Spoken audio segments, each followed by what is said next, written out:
meelay u socdaan iyo meelay ka socdaan aan la garanayn ayaa beryahan waxay la wareegayaan intay dad abaabulaan inay dhahaan soo baxa hebel iyo hebel baan taageeraynaa war dadka masaakiinta qoraxda taagaysaan oo 10 qof iyo 15 qof waxaan idin leeyahay lugooyada ka daaya federaalka aad sheegaysaan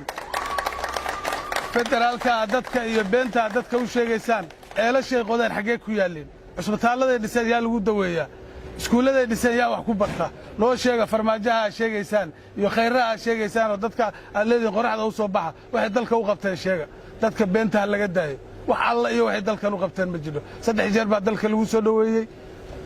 roog casbaa loo dhigay waad la socotaan qorax baa taagneedeen u taagneedeen maxay idinku soo kordhiyeen maxay dalka keeneen waxay keeneen ma jiro waxay soo celiyeen ma jiro waxay kaliya soo kordhiyeen inay yiraahdaan Puntland hal la burburiyo